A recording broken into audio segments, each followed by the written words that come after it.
Okay, so what is my audience here? Are you mostly physics students? Is anybody here not a physics student? Oh.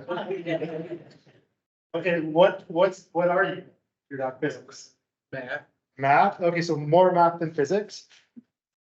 Maybe? Okay. Well, this will be a mathematical talk. So what I want to do is I want to talk about Fermat's last theorem, and specifically why Fermat didn't prove his theorem. But maybe before doing that, I prepared like a little spiel about like even if you're a physics student, you should still care about something like this. Because mathematicians, in a way, are physicists. Like, what if you are in physics, maybe Daniel, like what do you care about? Like why are you a physics student? To understand the universe. So it's all math, topology. Yeah, to understand the universe, right? You're curious about things. Mathematicians, we're exactly the same, except our universe is in our heads. We imagine a universe, but it has a lot of mysteries, exactly like the physical world around us. You know, in the physical world around us, we can do simple experiments, like we can grab two objects and we can release them and like try to figure out like which hits first. We do the same kind of stuff in math, but the experiments are of a different type. And so what I'm going to do today is I'm going to talk about the history of a very specific problem, Fermat's last theorem. I'm going to talk about the attempts at proving this problem, which spanned 300 years. Lots of very interesting things. And then I'm finally going to very briefly outline the eventual solution that was very recent in the 1990s.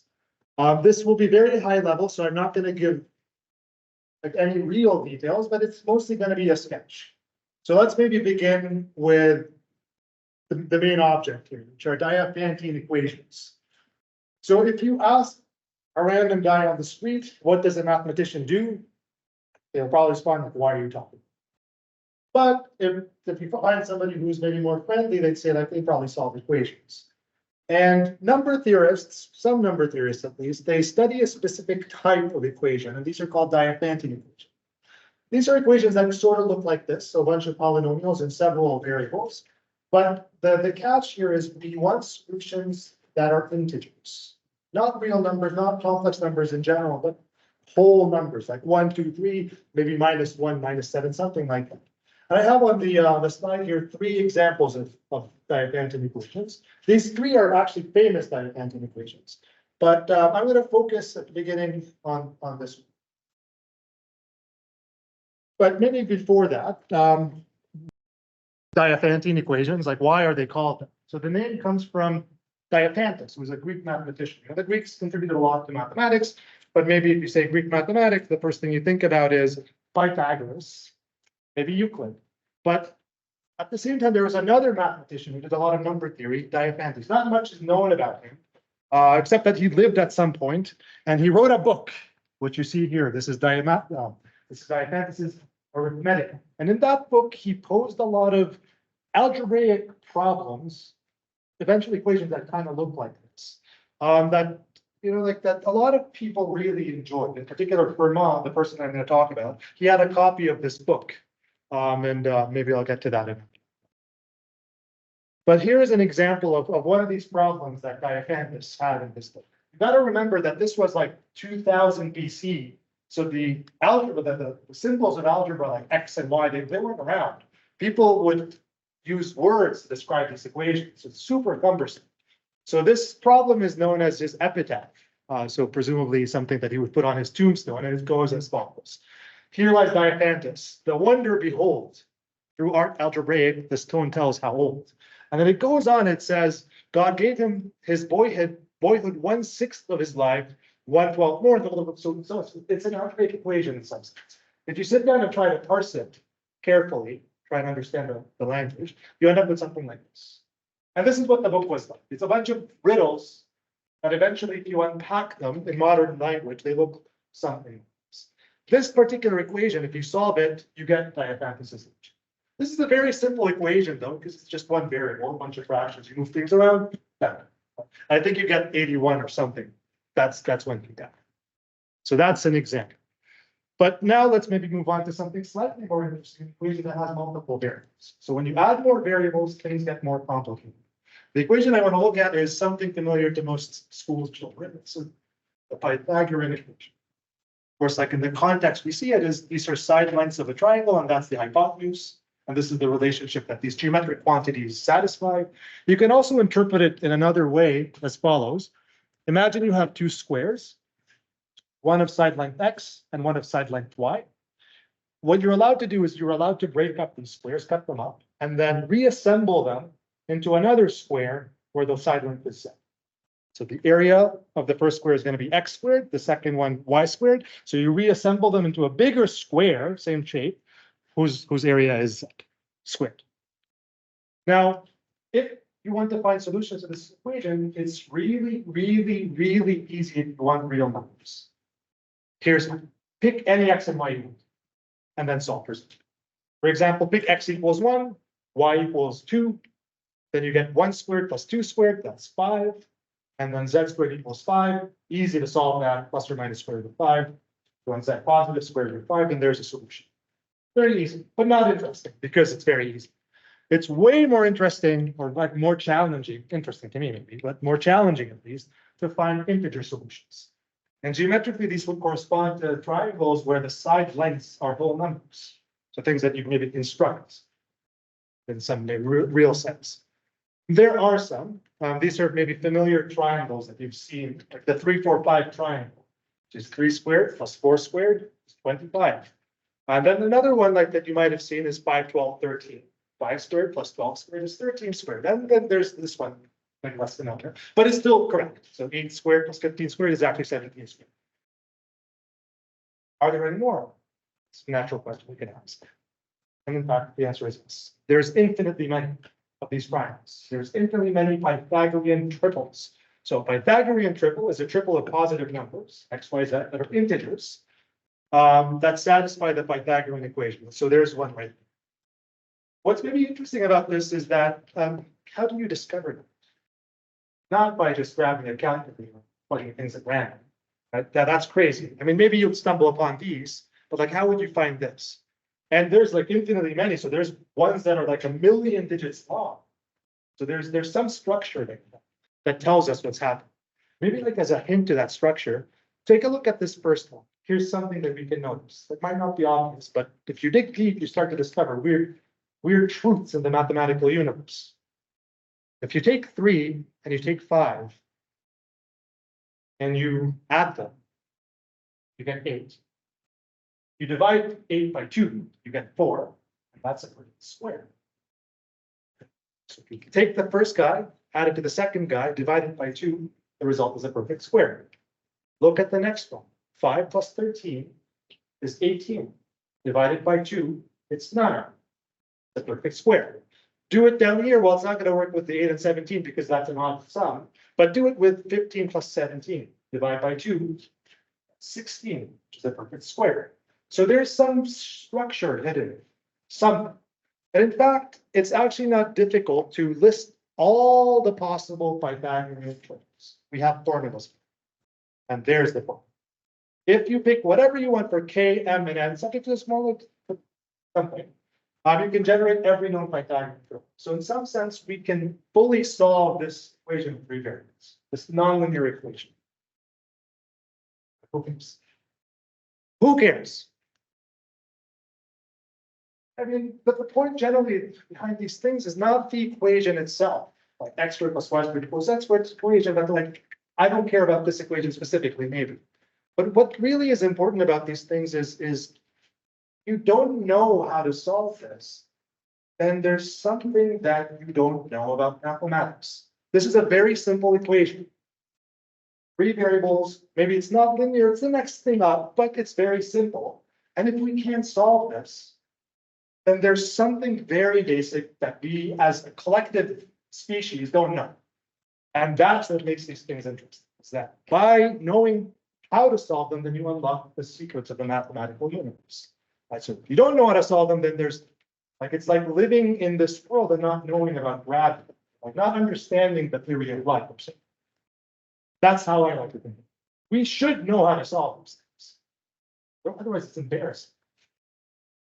Okay, so now that Pythagoras is done with, let's ask about slightly more complicated. Let's go up in degree. So let's change the 2's to 3's. 4s and 5s and so on.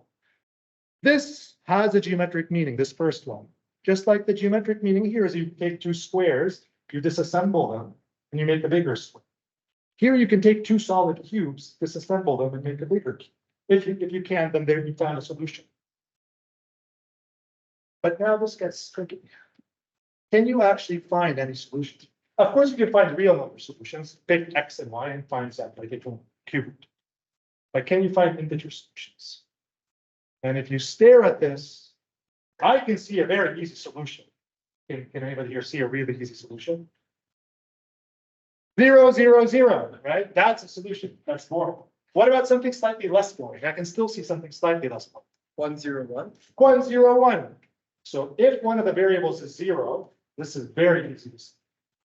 So we call those the trivial solutions because they're trivial. We're able to find them in like 5 seconds. So then maybe the question is, are there any interesting solutions? Like if we go back to these guys, like these were interesting. It's like all positive numbers. So we asked, are there any positive solutions? And this is Fermat's list. Fermat says, consider this equation where n now is bigger than or equal to 3. So it's not Pythagoras, it's the next level up. And he said, there are no solutions to any of these. And that is Fermat's famous. So now I want to talk a little bit about Fermat. Here's a picture of him as a young, handsome Frenchman. So he lived from 1601 to 1665. He was not a mathematician professionally, he was a lawyer. He was called by one of the popular mathematics historians as the Prince of Amateurs. I don't think that does him justice because he was an amazing mathematician. He's contributed a lot to just the math we do even today. For example, I mean, all of us know, when we imagine the plane, the XY plane, how do we draw it? We draw an x-axis and we draw a y-axis. Before Fermat, nobody did this. When you draw the curve y equals f of x, such a basic thing, just plot the x and y curve. Fermat was the first person to do this. Humanity existed up until 1600 something. Nobody had thought to do that until him. Like, and these little basic ideas, things that we take for granted, are really the things that shape humanity. And he contributed. We call the XY plane, by the way, the Cartesian plane. It's a Descartes who stole the idea from him. So he was amazing. He contributed many other things. Like, for example, the famous calculus result that if you have a turning point, a local minimum or maximum, that occurs at a point where your derivative is 0. Fermat was the first person to rigorously prove this.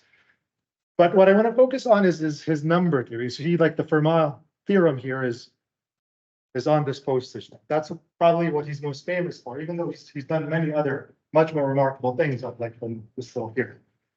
Why is it called his last theorem?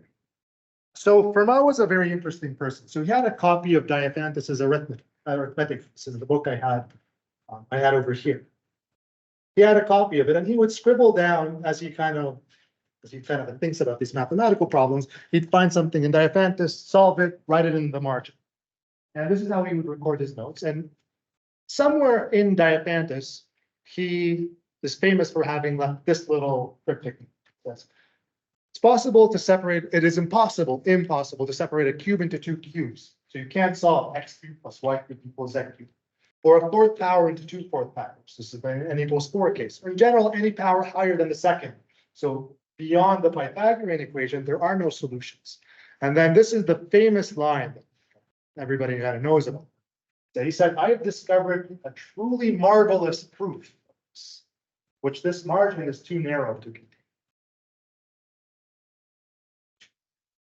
So it's unlikely that he discovered this, and this is not just my opinion, it's the opinion of most professional mathematicians nowadays. And the reasons being is that this copy of Arithmetica that Fermat left his marginal note in was a personal copy that was published after he died by his son. So it's not something that Fermat probably wanted the world to see, just like his own personal diary. Fermat was very, very careful about what he published. He had a very big ego, and the way, so this maybe not nothing special, but the way mathematics was done back then was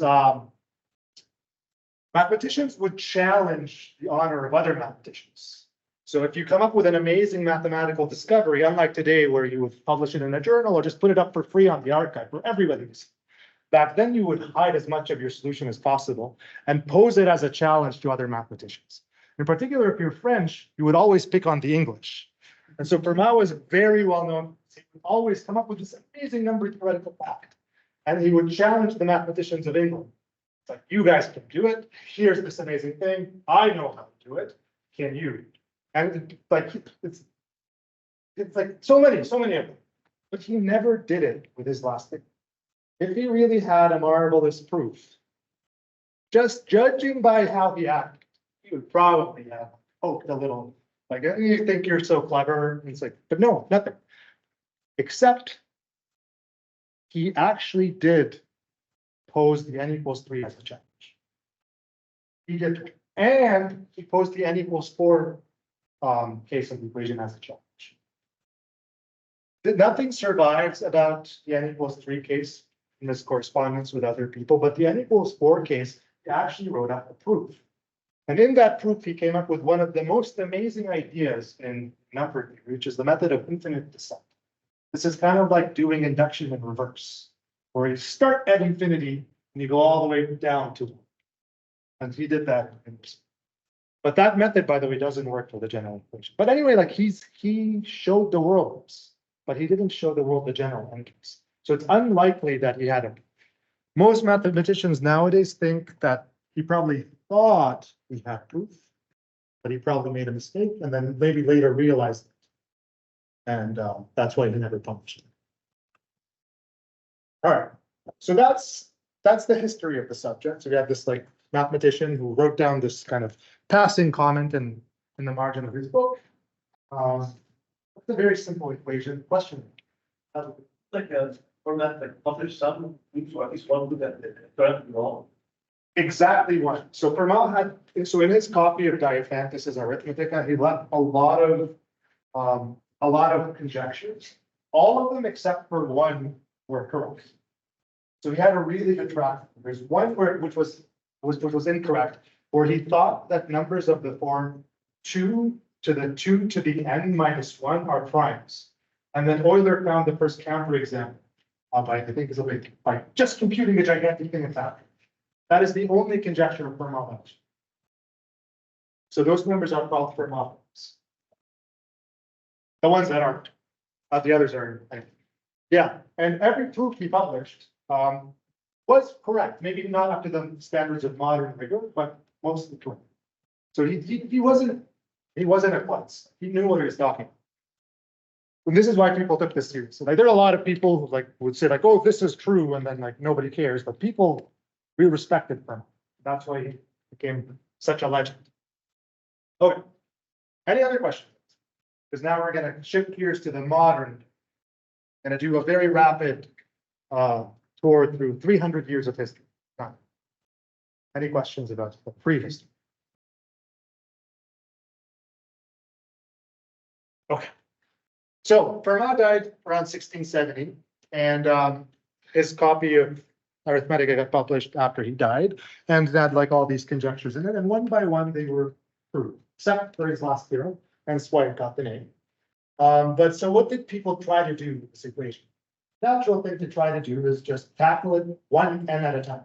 And maybe if you do enough of these cases, this is what they can tell you in your first year classes. Try n equals 2, try n equals 3, try n equals 4. Maybe you spot a pattern. So that's what mathematicians find, but there are no patterns. So people tried to tackle this, and maybe like one quick observation to notice is that you actually don't have to do it for every value of n.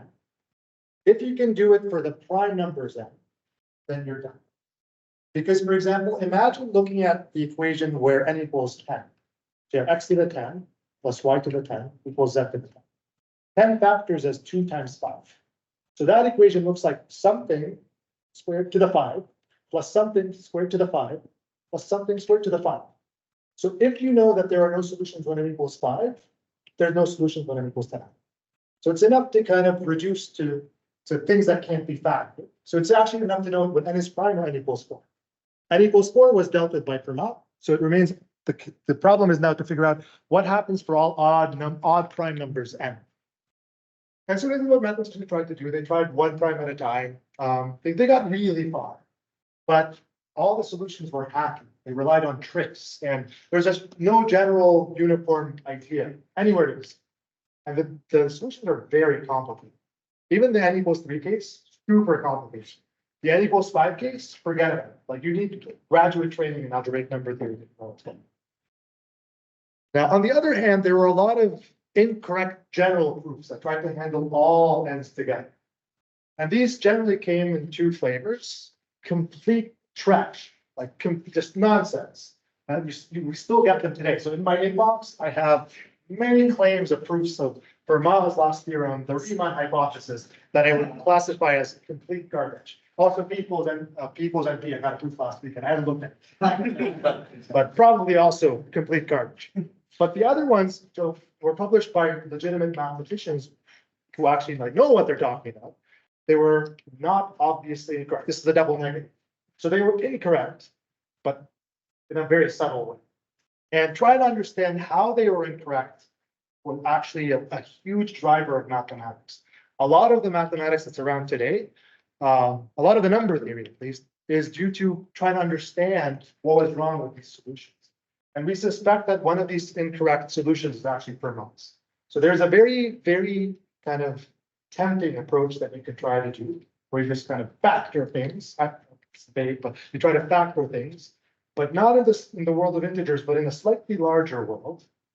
But you don't have a factorization that behaves like you want. And that's what we think Fermat tried. Okay.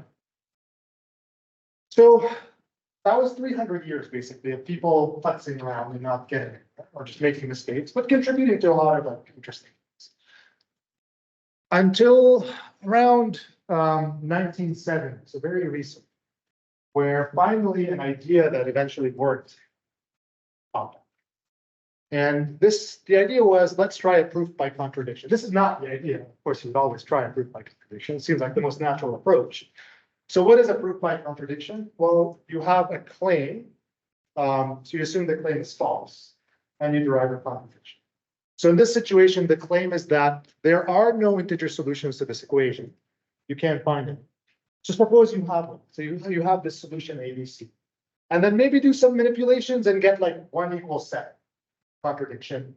So that means your starting assumption is wrong. There can't be solutions. Of course, the big question here is, what do you do next? Okay, I assume I have a solution, and I somehow want to derive a contradiction. What do I do? Does anybody have it?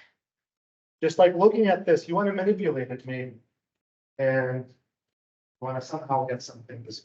If you try to take the p through on the left side. Yeah, try to take the p through, try to do some stuff. Everything you try is gonna fail, because people have tried it for 300 years. Like, there's really nothing on the surface that you can do. And this is why, like, we need something. We need some really bizarre idea. And the bizarre idea is, it's not something that would occur to anyone. This is the idea. Take this solution, these A, B, and C, and then create another equation.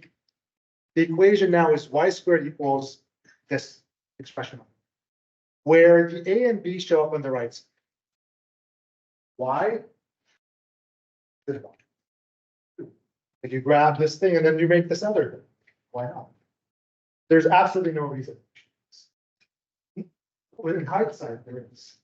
But if it's just you and a piece of paper, how would you jump from here to here? This is a moment of genius, like actual moment of genius. Because suppose you have these weird numbers ABC that are a solution to the Fermat equation, and then package them into another equation. But something interesting happens here. The original Fermat equation, it was x to the p plus y to the p equals x to the p, where p is a big number. That was difficult to look at. But now A and B, these are fixed numbers. Like they could be 13 and 502. I don't know. You package them into this equation as constants. This equation has degree 2 in y and 3 in x. So you kind of go from a very high degree equation to something small in degree, and maybe it's easier to work with this. But why this specific shape? That's the genius.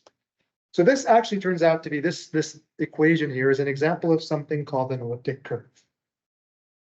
But it's not any old elliptic curve. It's a very weird has some bizarre properties, particularly because these numbers don't exist. There are no ABC that behave like this. So of course, whatever I create here is gonna be garbage, basically. But there's a mathematical way of saying this is a peculiar.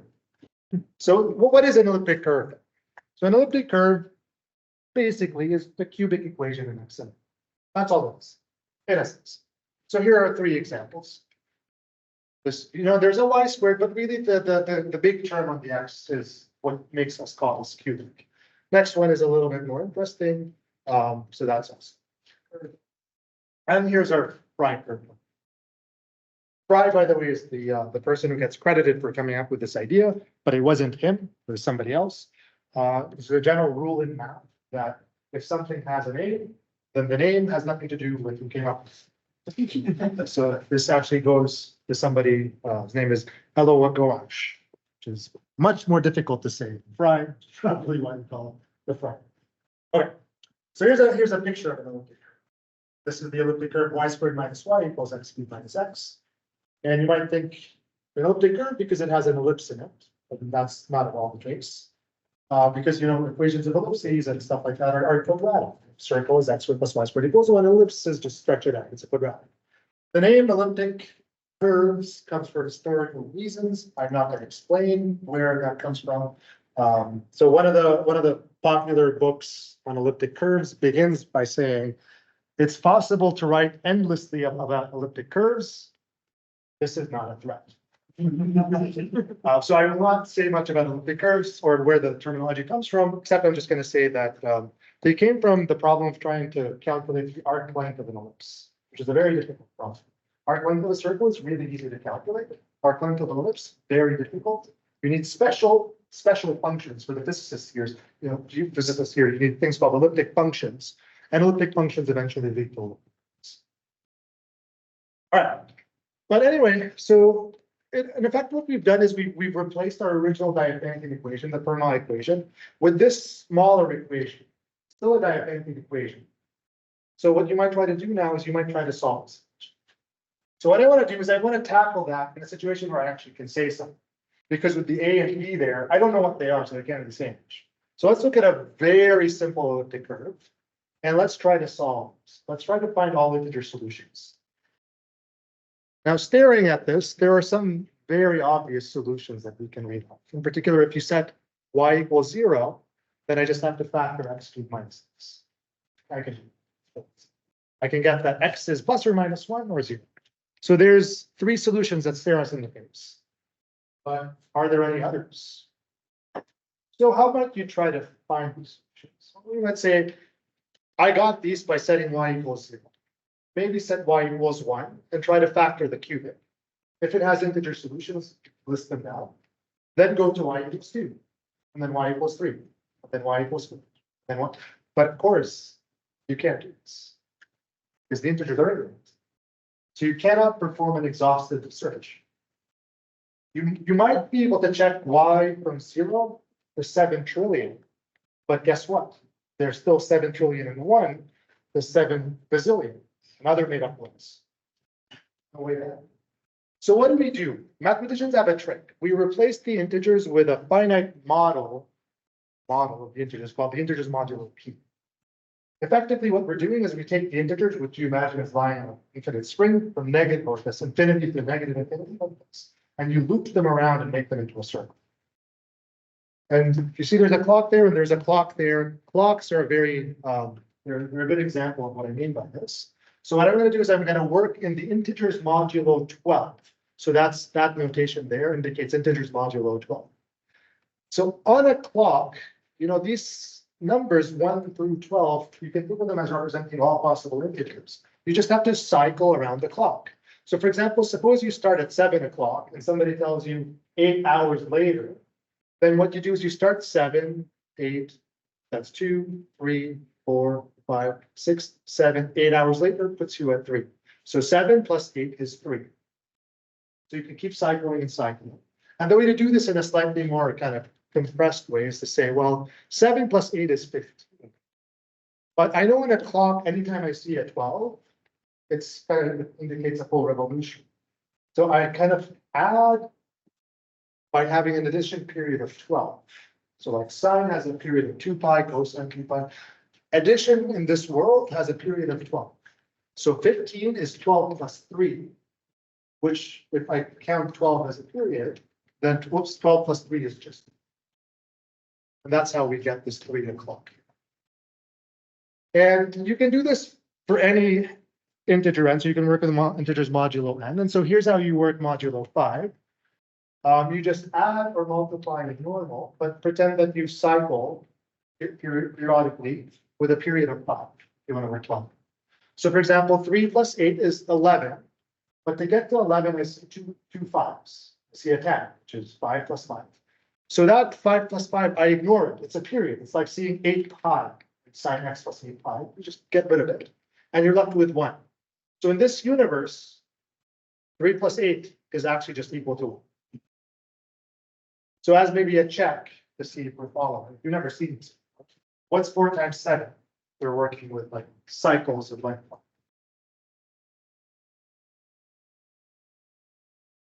3. Because 4 times 7 is 28. How many 5s do you see in 28? Well, I see a 25 very close by. That 25 is a bunch of 5s, so I kill it off. And I'm left with 20. So what this means is I now can replace my infinite list of integers with only 5. 0, 1, 2, 3, 4, or if you like 1, 2, 3, 5. 5 and 0 are the same. So the way to think about this is like these 5 numbers are kind of like political representatives of all the numbers. If you're a number like 47, which is some multiple of 5 plus 2, then your political representative is 2. And these political representatives, they are your ambassadors or representatives of the world of Diapantic equations. So if I'm the number 47 and I want to deal with this Diapantic equation, I'm not going to go. I'm going to send the number 2. And the number 2 is going to interact with the equation on my phone. So the reason we do this is now instead of having infinitely many things to check, just have 5 things to check.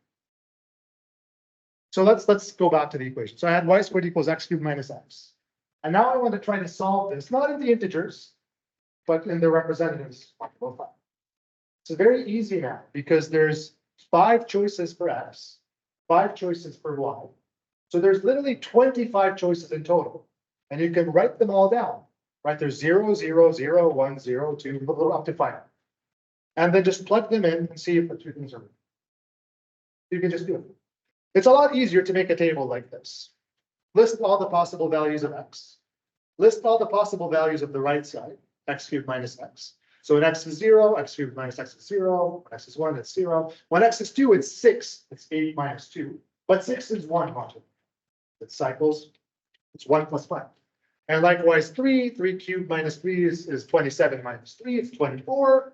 24 is 20 plus 4. 20 goes away. It's a multiple of 5. So it's 4. And 4 cubed minus 4 is 64 minus 4, which is 60.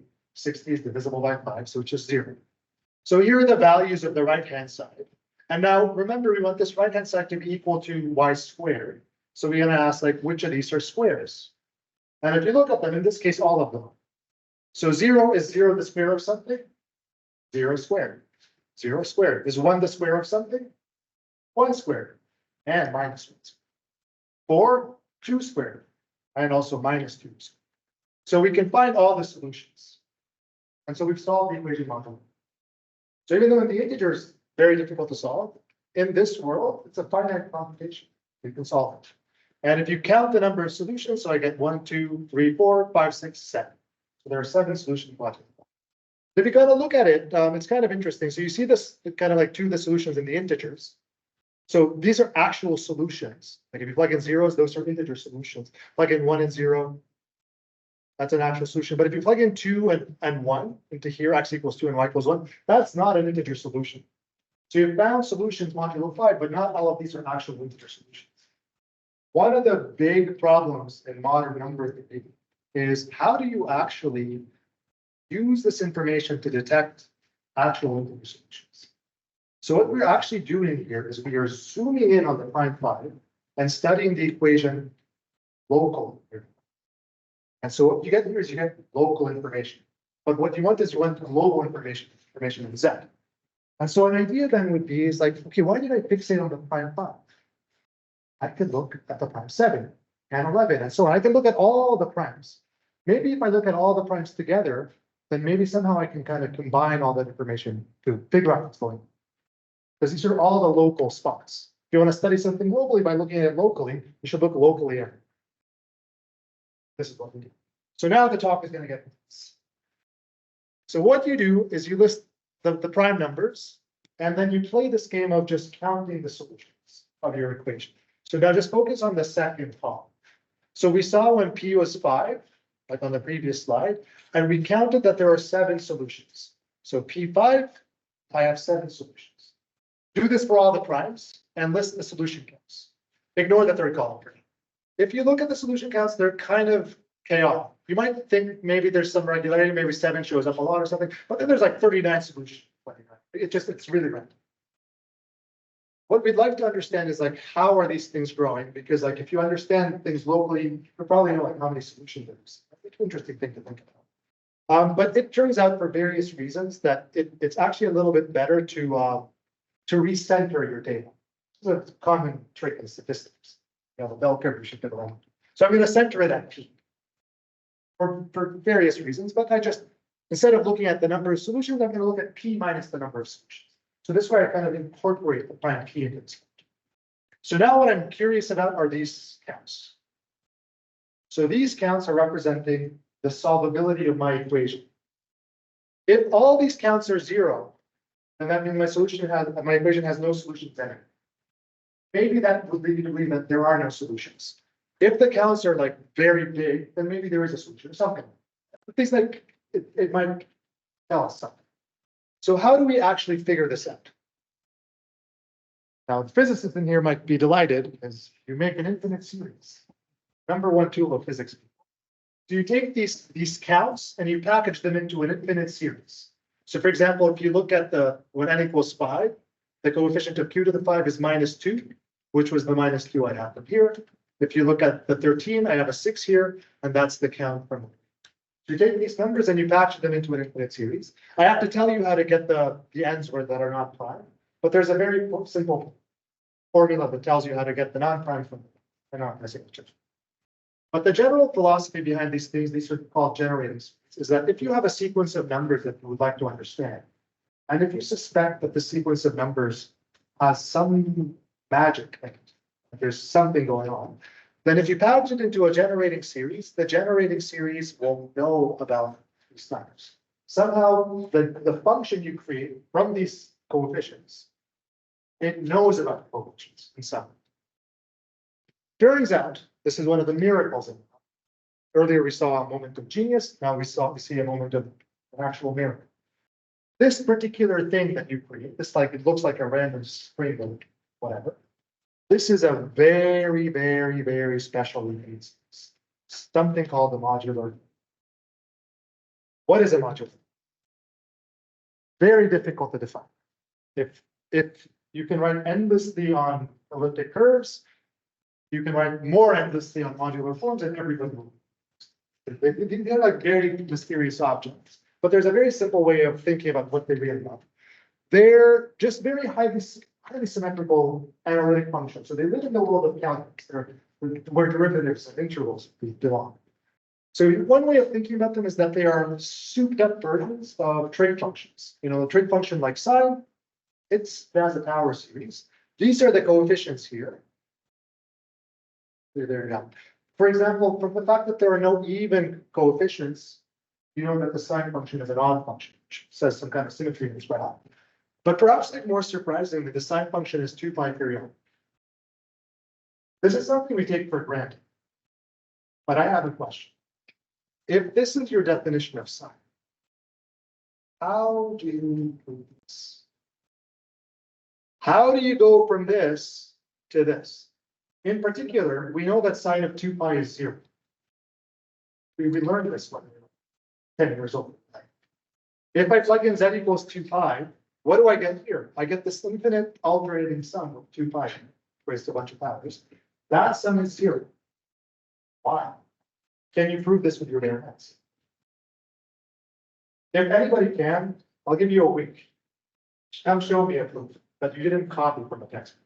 I'll be very interested to see. But go challenge your professors, see if they can actually explain, how do I get this? This is the most basic properties of science, periodic. That's the most basic definition of science. How do I go from here to here? Point is, if you have a power series expansion, symmetries are sometimes really hard to do. That's what I want to emphasize, even with something as simple as sine. Now, these modular forms, specifically ours, they're symmetric. Now, the sine function is symmetric on the real axis. You just shift by 2 pi. This guy, this modular form, is symmetric in a much more complicated way. It's symmetric in a 2-dimensional way. What you do is first you replace all these q's with each of the 2 pi i's.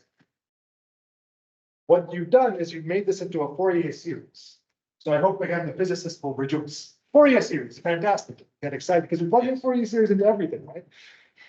This Fourier series, though, it has weird symmetrical properties. It has identities. It's kind of like the sine function has this relationship. It's much more complicated, but that's the idea. You have like f of something, something f. It interacts in some way with some bizarre. They're complicated. Actually, what's happening here is for the sine function on the real axis, you're just translating. For this guy, what we're doing is you're living in the unit disk in the complex plane, and you're moving in the unit disk in a weird way. So what's happening here is that I start at point Z, this point is somewhere else in the unit disk. And this identity is relating the values at these 2 points. So as you make jumps in the unit disk, very prescribed jumps, the values are related. This is very natural. It is, if proving sine is 2 periodic is difficult, this is impossible. And this is like, there's like no way you can do this. So this is a very mysterious property of this thing. But remember where this came from. This came from an elliptic curve. These numbers, the coefficients here that create this function, they are counting solutions to a number theoretic equation. This is why this behaves. So here's a recap. You start with an elliptic curve, which is an object in the world of algebra, number. You do this number theoretic counting, modulo primes and whatever, and then you create this object, this Fourier series, which lives in the realm of calculus. And there is now a connection between number theory and analysis calculus. This is the bridge that modular forms give us. They allow us to transport number theory into analysis. And analysis has a lot of tools. And then maybe by leveraging those tools, we shed insight on the number theoretic problem. This is very difficult in general, but in fact, it works, at least for this specific guy. So in fact, what you can do is in that situation, you can study the modular form and you can actually figure out what all the integer solutions are. It's a very powerful tool. But now you might ask, well, okay, so it worked for that elliptic curve, like this specific guy. But what about other elliptic curves? In particular, what about the Frey curve? Like we are interested in, because we want to solve the Fermat equation. I can always do the point counts. Like I can always start with an elliptic curve and I can always build this thing because I can always calculate these things. So I always have a mechanism to create this generator series or this Fourier series. But will it have symmetry? Just because you write down a power series doesn't mean it's going to be a periodic function. Sine is special. The exponential function has a power series. Is it periodic? Not for real variables. There's a lot of functions that you write down that not periodic. So what? Like, can we actually go from elliptic curves to modular forms? You can definitely write down generators, but are they special? The question here that I'm asking, this is the fancy lingo, is are elliptic curves modular? So can you create modular forms from it? This was a big conjecture in the 1950s. It's called the modularity conjecture. At the beginning, people thought it was false because it seemed crazy. But then people started computing examples. And every elliptic curve that popped up in an interesting context had a generating series that was a modular form. And so opinions swayed to the answer is yes. I think every elliptic curve is modular. So in particular, if we go back to our old friend, the Frey curve, we can ask, is this thing modular? Because maybe if it is, then I could use this thing to study its solutions, and then maybe I can prove Fermat's theorem, and I'll live forever as a famous mathematician. So that's my question. Is this modular? No, it's not. If you create the generating series of the Frey curve, then this guy who's looking extra cheeky in this picture, that thing you created, that generating function, is not modular. This is Ken Rickman. In 1987, he proved this. The proof, highly non-trivial, is imagine what he had to do. He had to take this alleged solution of the Fermat equation. You don't know what the B and C are. And you have to somehow look at the point counts modularly. But you don't know what A, B, and C are. You have this thing that you don't know what it is, and you're trying to solve it, and but you don't know what it is. And somehow he is able to like make deductions about. I mean, like proving it is symmetrical is easy because you can just here's an identity and prove it. Proving that it's not symmetrical means like it's impossible for anybody. It's like too much happening. But he was able to do this, highly non-trivial. And so this is what makes the Frey curve interesting.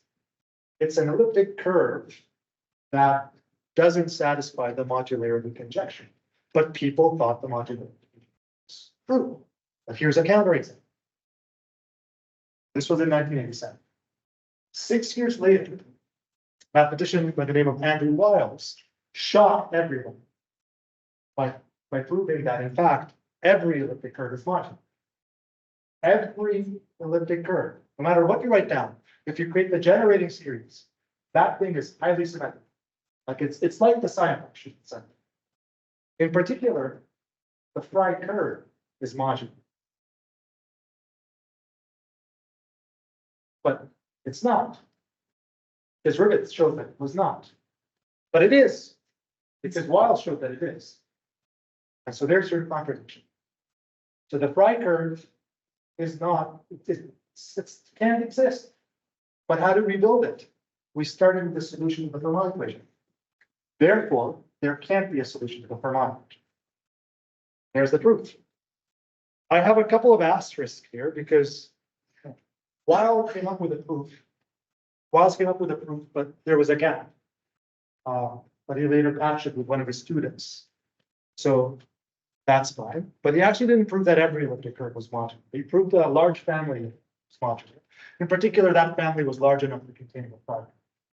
Now we know actually that every elliptic curve is modular. This was a theorem proved several years after that, using his techniques. The famous story goes that when Wiles was 10 years old, he was in a library. That's what kids do.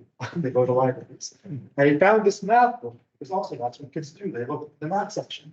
And he found Fermat's last theorem in the book, and he was so fixated. It's like, this is such a simple equation. I'm going to solve it. So it was a lifelong aspiration. And when Rivet proved that the Frey curve is not modular, Wiles fell that. Here's my chance. Because Wiles was one of the leading mathematicians that worked around the modularity conjecture. So like, wait a minute, the modularity conjecture is false. So if I disprove, if I get a contradiction here, I'm done. So he holed up in an attic for 7 years, working in secret without telling anyone. Literally 7 years. The only person who knew was his wife. And eventually he published the proof. But in order for this to work, because he's a mathematician, and the way a professional mathematician survives, gets a salary, is by being active.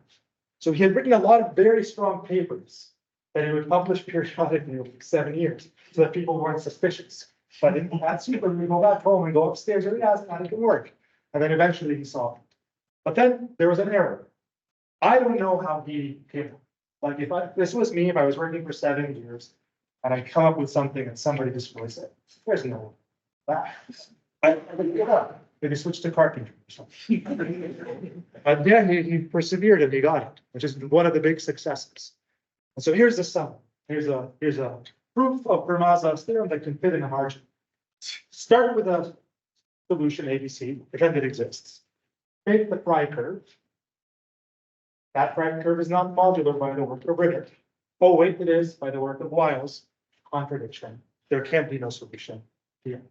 So thank you.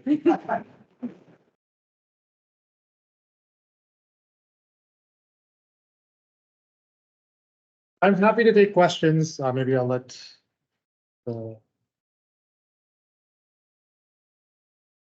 More questions. I'll just wrap up the first 10 since we are at the time limit, and then everyone can go crazy with questions. So yeah, like we introduced our first 10. Next week we'll be having Dr. Lisa Sazanova from the Waterloo Center for Astrophysics giving a talk about her research with galaxy evolution. So if you're interested in that, definitely come by. If you're interested in giving your own student seminar for around 15 to 20-minute time slots, our student seminar applications are also open. They're on any of our social media, so you can sign up there. Yeah, we're good. Okay, questions? Yes. Questions? Yes. Yeah, how does it apply to physics? So I did put that this applies to physics. So in brief,